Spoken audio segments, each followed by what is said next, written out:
성경은 태초에 하나님이 천지를 창조하시니라라는 선언으로 시작됩니다. 하나님께서는 온 세상과 인류의 창조주이시며 주관자이십니다. 인간은 전적인 하나님의 은혜로 존재하게 되었죠. 하나님의 은혜로 창조되었으며 하나님께서 조성하신 공간에 하나님께서 공급하시는 양식을 통하여 살도록 하나님께서 만드셨습니다. 그래서 하나님 안에 있는 상태, 그것을 성경에서 뭐라고 표현하냐면 안식이라고 합니다. 안식, 한 단어로 안식. 이와 같이 하나님의 속성과 성품을 이어받은 인간은 하나님 안에서 행복을 구현하며 살아가도록 만들어졌습니다. 그러나 인간이 하나님의 말씀과 기준을 버리고 하나님과 멀어지게 되므로 행복은 깨어지게 되었습니다. 이 깨어진 행복, 이것이 어떻게 드러나냐면 하나님과의 관계의 깨어짐, 사람과 사람 사이의 관계의 깨어짐, 사람과 하나님께서 지어놓으신 세상과의 관계의 깨어짐으로 드러나는 거죠. 이는 아담 한 개인의 타락이 아닌 온 인류의 타락을 말하며 하나님께서는 그런 인류를 구원의 대상으로 삼으시고 당신의 사역을 진행해 나아가십니다.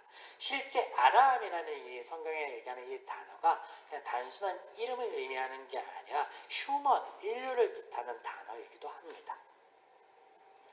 때문에 하나님의 사역은 특정 민족이나 나라가 아닌 온 인류를 대상으로 당신을 보이시고 알리시는 계시로 그 과정으로 전개되어지는데, 그런데 이런 하나님의 사역이 아브라함과 그 자손이라는 선택적 사역으로 소개되어지고 있습니다.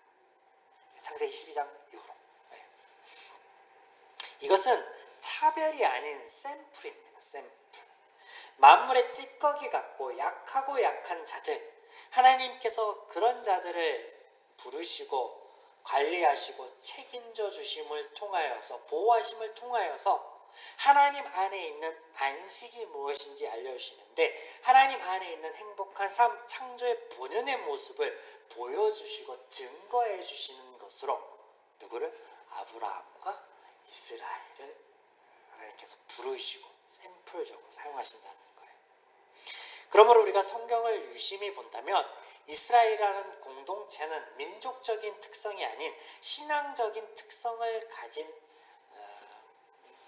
일련의 무리로 이루어짐을 우리가 알 수 있는데, 이미 우리가 살펴본 바 이집트에서 나옴과 동시에 그러하였고, 또 여호와의 총회라는 것을 광야에서 하나님께서 말씀하심을 통하여서 이것은 열려있다, 하나님을 고백하고 하나님 앞에 나오는 이들이 그 안에 들어올 수 있다라는 것. 그래서 여호수아에서도 두 부류의 사람들이 하나님의 총회, 여호와의 총회 안에, 이스라엘 안에 들어올 수 있었죠.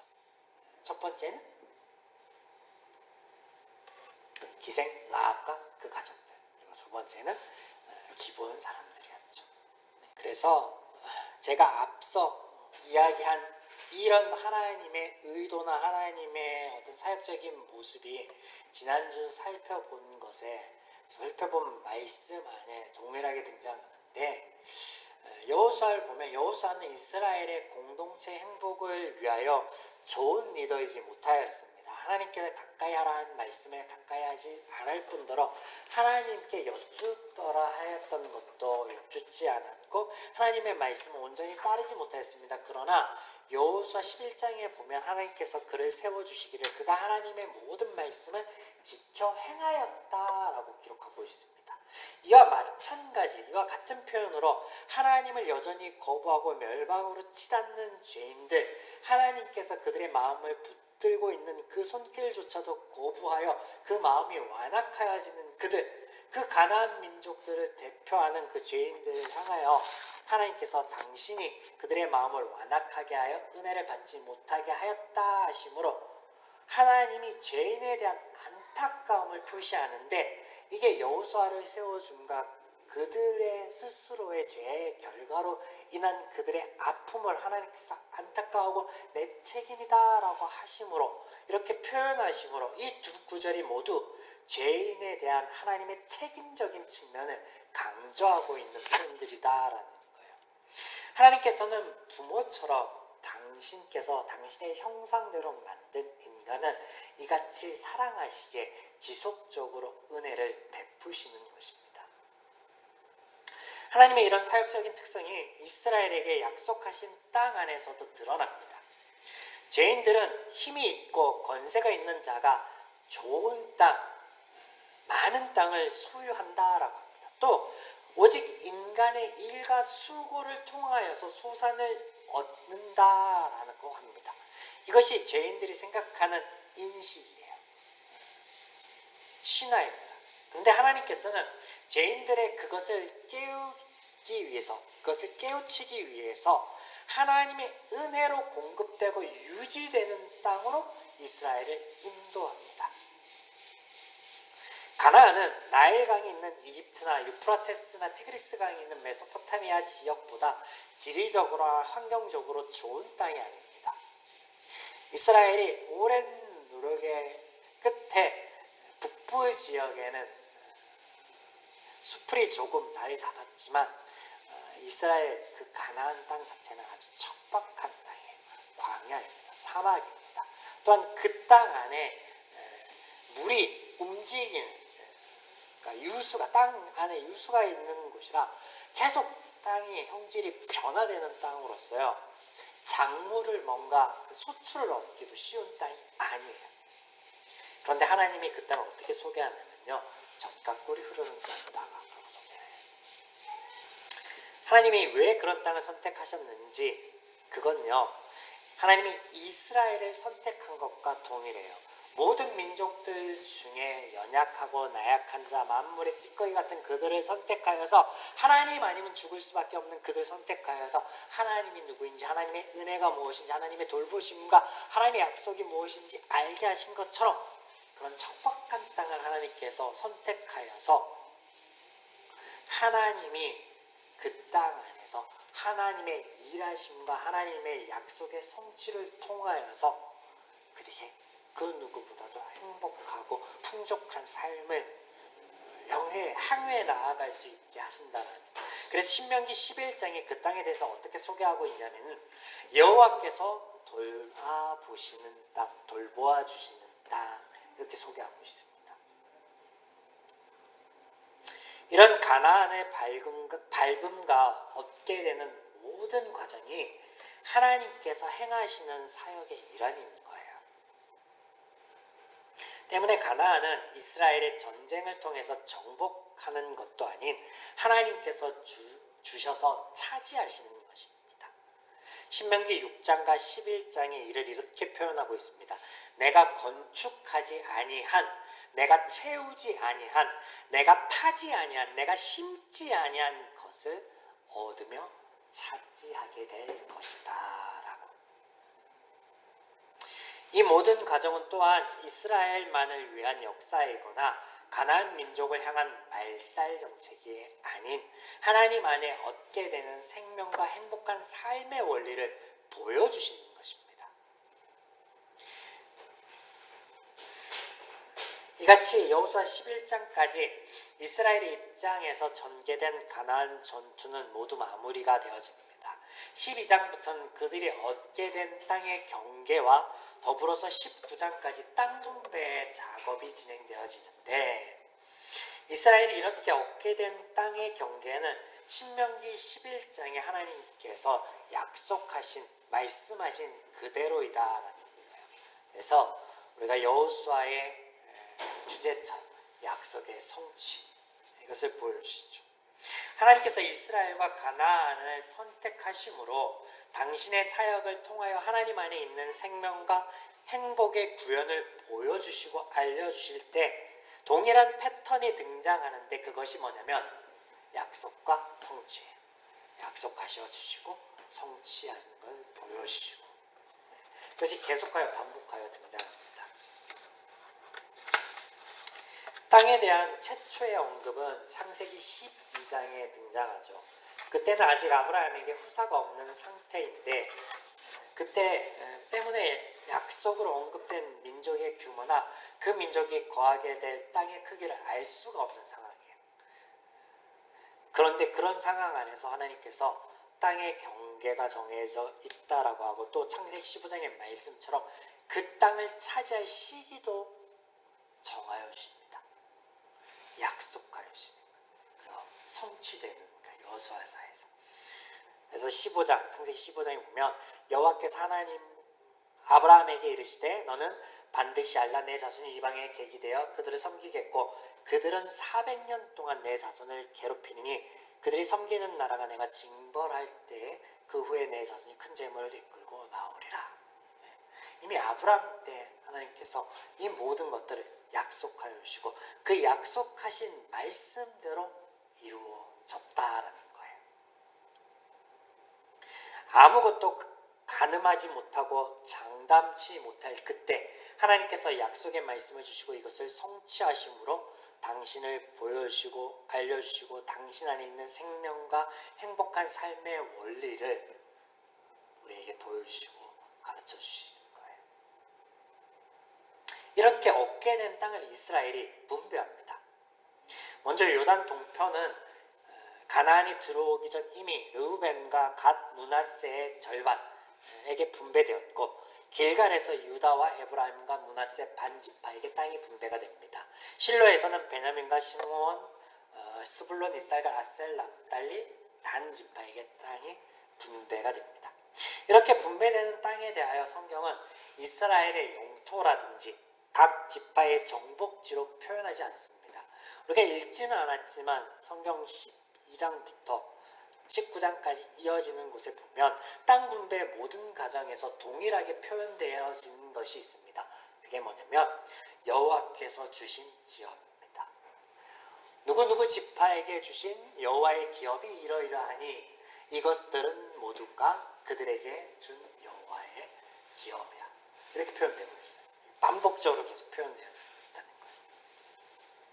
하나님께서는 이스라엘의 삶의 터전과 앞으로 살아갈 근본이 되는 땅을 결정하는 중요한 일을 이렇게 그들이 하나님의 기업으로서 그 땅을 분배하는 이 과정이 그 중요한 결정이 뭘로 되어졌냐면 제비뽑기라는 것으로 되어져요. 그래서 강과 우물의 유무라든지 땅과 비옥한 그 땅의 비옥한 정도라든지 지파별 인구의 수라든지 주변 이방 민족과의 거리라든지 이런 것들이 전혀 고려되지 않은 오로지 제비뽑기. 이게 무엇을 의미할까요?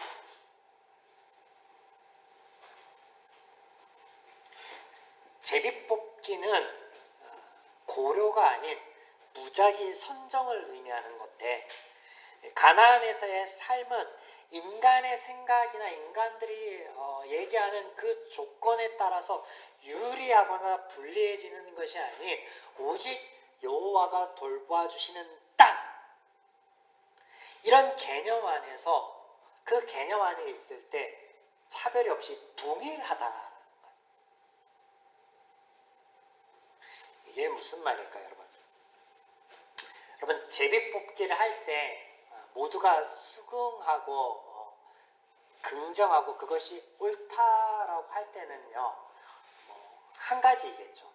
제비 뽑아서 얻게 되는 어떤 결과물이 도찐 개진일 때, 혹은 그것에 크게 연연하지 않고 합이 이루어졌을 때, 그렇지 않으면요 난리가 나죠. 제비 뽑기 하면 랜덤이잖아요. 랜덤. 이스라엘 지파 중에서도요 어느 지파는 좀 큰 무리가 있고 어느 지파는 조금 작은 무리가 있고 있을 거란 말이에요. 근데 제비뽑기로 뽑는다? 그래서 이것이 의미하는 게 뭐라고요? 여호와가 돌봐주시는 개념 안에 하나님께서 공급하여 주시는 동일한 그 은혜 안에 있을 때 인간들이 생각하는 강, 우물, 땅의 비옥함, 지파별 인구수, 이방 민족과의 어떤 거리 관계 이런 것들이 아무 의미가 없다는 거예요. 그래서 이런 제비뽑기도 어떻게 하냐면 여호와 앞에서 진행됩니다. 오늘 말씀 구절에서도 51장에 나오지만 이 제비 뽑을 때 해막에서 여호와의 하나님의 임재를 상징하는 곳에서 제비 뽑기를 진행하거든요. 그래서 가나안 땅의 차지, 분배, 정착은 오직 하나님을 알고 신뢰할 때 가능하다는 거예요. 자, 이것을 잘 보여주는 두 사례가 땅 분배하는 과정에 등장하는데, 하나는 14장과 15장에 등장하는 갈렙의 요청이고요. 또 하나는 17장에 등장하는 요셉 자손의 요청입니다. 하나님께서 이것을 대조하여 보여주심으로 앞서 제가 언급한 바 사람들이 생각하는 조건이나 어떤 합리한 거 이런 것을 따지는 거, 이게 이제 요셉 자손의 요청이 되고 하나님이 돌봐주시는 것이기 때문에 가능하다라는 게 이 갈렙의 요청으로 보여지는 거예요. 자, 갈렙의 그 요청이 14장 6절에서 12절까지 등장하고 또 15장 16절부터 19장까지 이렇게 등장하는데요. 이 갈렙이 차지하겠다는 땅이 어떤 땅이냐면요, 아낙 자손이 있는 크고 강한 성읍이에요. 우리가 다 읽지는 않았지만 하나님께서 주셔서 차지하는 땅, 그래서 차지하게만 하면 되는데 이스라엘이 내버려준 땅들이 있단 말이에요. 그 땅 중에 일부가 뭐냐면 이렇게 크고 강대한 성읍, 어려운 곳, 그들의 입장에서 생각하기에 하나님께서는 동일하다 여기가 제비 뽑았지만 그들의 입장에서 어렵고 힘들다, 거기는 좀 안 되겠는데요 라고 생각된 땅들이 남겨졌단 말이에요. 그런 땅들 중에 하나가 이 크고 강한 아낙 자손 땅이었다는 거예요. 그런데 갈렙의 요청과 또 그것을 통하여서 성취되는 것을 하나님이 보여주심을 통하여서 니들이 생각하는 그런 인간적인 방법과 그런 어떤 합리적인 어떤 그런 것들이 중요하지 않다. 뭐가 중요하다? 하나님 보여주는 하나님. 그래서 하나님의 말씀을 가지고 담대히 나아갈 때 약속의 성취를 어떻게 맛볼 수 있다라는 것을 이 갈렙의 요청을 통하여서 하나님 보여주신 거예요. 반대로 요셉 자손의 요청 17장 14절에서 18절 나올 때 보시면 재밌습니다. 갈렙은 우리가 잘하니까 우리가 생각을 안 했지만 보면 재밌어요. 17장 14절에 보면 요셉 자손이 여호수아에게 나와서 불평을 합니다. 내가 큰 민족이 되었다. 우리가 큰 민족이라는 거예요. 그런데 당신이 나의 기업을 위하여 제비 뽑아서 한 분깃만 주시면 어쩌냐. 우리는 크고 많은데 한 분깃만 주면 어떻게 합니까? 그 여호수아가 어떻게 얘기해요? 내가 큰 민족이 되므로 에브라임 산지가 내게 너무 좁을진데 브리스 족속과 르바임 족속 땅에 살림에 올라가서 스스로 개척하라. 그것을 차지하라. 그랬더니 뭐라고 해요? 그 산지는 우리에게 넉넉하지 못하다. 땅이 크지 않다는 거예요. 골짜기 땅에 거주하는 모든 가나안 족속에게는 벤수안과 그 마을에 거주하는 자이든지 이스라엘 골짜기에 거주하는 자이든지 다 철병거가 있나이다. 이게 뭔 말이에요? 강한 민족과 강한 군대가 있어서 어렵다라는 거예요. 앞서서 이 갈렙의 요청과 극명하게 대조되며 등장하는 거예요. 이런 대조가 우리가 지금까지 살펴본 이스라엘 민족 또 이스라엘의 총회와 또 가나안 다른 민족들과의 상반된 선택과 결과들 안에서도 보여주었죠. 그래서 하나님 안에서 평화와 행복한 삶, 하나님 안에서의 생명, 그것을 보여주고 있는 거예요. 우리가 아는 바 갈렙의 요청이 어떤 대단한 믿음의 결단이나 고백이 아닙니다. 이건 이미 우리가 가데스 바네아에서 살펴봤죠. 또한 갈렙과 같이 등장하는 여호수아의 모습을 우리가 여호수아서에서 살펴보았잖아요. 그들은 이 동일한 죄인입니다. 다르지 않아요. 가나안 민족들과도 다르지 않아요. 그런데 특별한 은혜를 입은 거죠. 여호수아와 갈렙도 하나님의 영의 인도함에 따라서 부족하지만 가데스 바네아에서 고백할 수 있었죠. 지금도 그렇습니다. 하나님이 하나님 안에 있는 생명과 행복한 삶이라는 것을 보여주기 위해서 어쩌면 이 갈렙이라는 또 이 요셉 자손이라는 인물들을 하나님의 이 이야기 안에 등장시켰는지 모르겠습니다. 우선 우리가 알다시피 갈렙이요 85세로 자신을 소개하고 있습니다. 그러니까 그가 39세 때 소집이 되어서 정탐을 하게 되었고 40년 광야 생활을 했으니까 가나안에 밟게 되었을 때가 아마 나이가 79세였겠죠. 79세, 80세였겠죠. 근데 85세로 지금 얘기하고 있어요. 5년간, 약 5년간 하나님이 주신 이 약속의 성취로서의 가나안 땅을 밟는 이 과정들이 있었다라는 거죠. 그래서 85세 여하튼 그가 여호수아에게 내게 이 땅을 주세요 하고 요청할 때 어떻게 얘기하냐면 내가 모세 앞에 있을 때나 지금이나 별반 다를 것 없다. 강성하다, 왕성하다. 그 땅 차지할 수 있다. 실상은 그랬나요? 힘이 없었어요. 그래서 누가 나를 위하여 그 땅을 차지해 줄 거냐? 그에게 나의 딸을 주겠다. 그렇게 해서 나간 인물이 누구였죠? 그게 바로 악사였죠. 온니, 악사는 딸이었고 하나님이 이 이야기 두 가지를 올려놓고 또 이 갈렙의 이야기를 올려놓음으로 통하여서 우리에게 하나님 안에서의 어떤 약속의 성취, 그 약속의 성취 안에 있는 하나님 안에 있는 생명과 또 삶을 보여주시고 계신데 여러분 우리 또한 마찬가지다라는 거예요.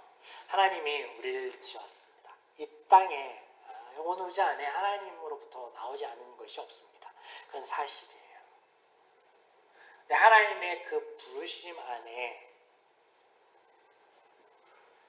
고백하고 나와온 이들과 그렇지 못한 이들이 있죠. 이 땅에는.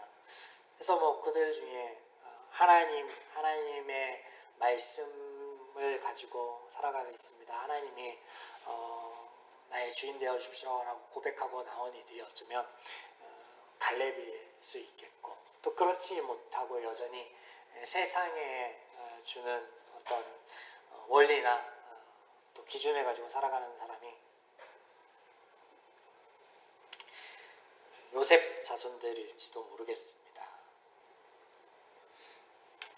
또 그렇게 하나님의 부름 안에 있는 우리의 모습도 아마 다를 거예요. 어떤 이들은 삶에서 하나님의 어떤 말씀의 성취를 맛보면서 나아가는 이들이 있고 또 어떤 이들은 그럼에도 불구하고 여전히 남아있는 세상의 방식과 원리 때문에 하나님 내 삶에 하나님의 부분은 어디입니까? 라고 반문하며 힘들어하는 이도 있을 거예요. 여러분은 어떻습니까?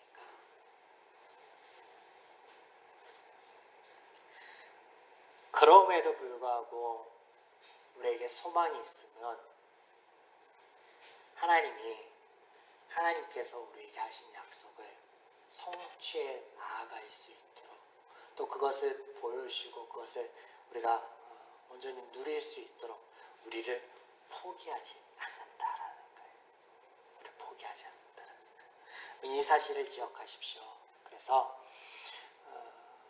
우리 삶에서 우리가 겪게 되는 여러 상황들을 보면 하나님의 약속과 하나님의 약속의 성취와 또 하나님께서 늘 우리에게 말씀하시는 너희가 내 안에서 얻게 되는 자유함과 평화함이 없는 삶일 수 있습니다. 그게 하나님께로부터 온 것이 아니다라는 것, 그리고 그것이 끝이 아니다라는 것. 왜냐하면 하나님께서 하신 말씀들은 하나님께서 이루어 가실 것이기 때문에 그래요. 그리고 그 안에 있는 우리를 하나님이 결코 놓지 않을 것이기 때문에 그래요. 그리고 한 가지 더 생각할 거는 그렇게 하나님 안에 있는 우리들이 누군가를 나와 비교하지 않았으면 좋겠다라는 거예요. 하나님 안에 있는 우리들이 받는 은혜와 또 그 약속이 동일하다라는 것. 오늘 말씀 안에서 우리의 발걸음이요 또 우리의 한 주가 그 하나님 안에서 나를 부르시고 나를 나 되게 하나님의 은혜 누릴 수 있도록 약속하여 주시고 그 약속의 성취로서 이끌어 가시니까 하나님을 경험하며 늘어나가는 여러분의 발걸음이